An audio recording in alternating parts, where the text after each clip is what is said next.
वाईटाचं बी आपण कौतुक केलं पाहिजे ना महाराज. अहो चांगल्याचं देणाऱ्याचं कौतुक करत जा, न देणाऱ्याची आग झाली पाहिजे. कळालं का तुम्हाला? ज्यांना कळालं त्यांना धन्यवाद, बाकीच्यांनी म्हणून चांगल्याचं कौतुक करत जा.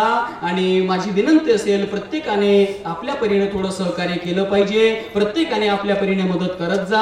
आणि हे आपल्या धर्माचं कार्य. इथं छत्रपती शिवाजी महाराजांनी आणि धर्मवीर संभाजी महाराजांनी ज्या धर्मासाठी मरण पत्कारलं, त्या धर्मात जन्म घेतलेली आपण माणसं आहोत महाराज. इथं शिवाजी महाराजांनी जो उपक्रम केला त्याची कृपा म्हणून आपण कीर्तन ऐकतोय ना महाराज. अहो मी भरपूर लोक जन्माला आली, भरपूर निघून गेली, कुणाचा जन्म आम्हाला काही देऊन गेला सांगता येणार नाही, पण छत्रपती शिवाजी महाराजांचा जन्म आम्हाला स्वराज्य देऊन गेला हे विसरता कामा नये.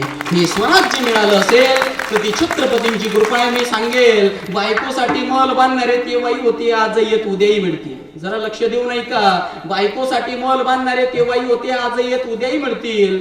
पण आपल्या आईचं स्वप्न पूर्ण करणारा, आईच्या स्वप्नाचं स्वराज्य उभं करणारा एक राजा होऊन गेला. त्यांचं नाव छत्रपती शिवाजी महाराज. एकच राजा इथे जन्मला शिवनेरी किल्ल्यावर, माझ्या राजाचं नाव गाजतंय गड किल्ल्याच्या दगडावर. सुंदर स्वराज्य निर्माण केले तरवारीच्या धारेवर, रयतेसाठी वार झेलले आपुल्या नितळ्या छातीवर. प्राणपणाने लढले मावळे भरोसा त्या राजावर, माझ्या राजाचं नाव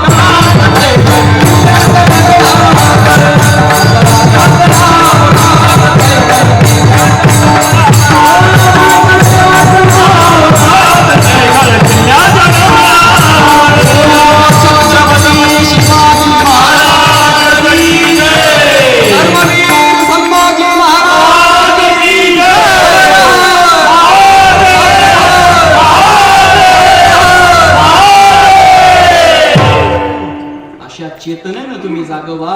अशा चेतनेनं तुम्ही जर जागे झाले ना, एवढं जर तुम्ही कीर्तनातून घेऊन गेले तरी माझं येणं सार्थक होईल बरं का. कोणतं माहिती का? कोणतं? आपल्या लेकरांवर जरा हे चांगले संस्कार टाका. आता हे किती संस्कार पडतायत महाराज. एवढी लेकरं जी कीर्तनामध्ये बसते त्यांच्यावर हे संस्कार पडतायत ना, संस्कार टाकले पाहिजे. म्हणून हे फार महत्वाचं आहे बरं का. चांगली मुलं जन्माला घाला. आमच्या माता माऊल्यांना विनंती आहे, जननी जने तो भक्त जने, या दाता या शूर, नाही तो जननी वांज भली काहे को खोवे नूर. असे नालायक पोलं कशाला जन्माला घालायचे? अरे 19 फेब्रुवारीला पोलं म्हणतात राजे पुन्हा जन्माला या, राजे पुन्हा जन्माला या. राजे जन्माला येतील रे, पण त्याच्यासाठी जिजाऊ मातेसारखी पवित्र कुश लागते.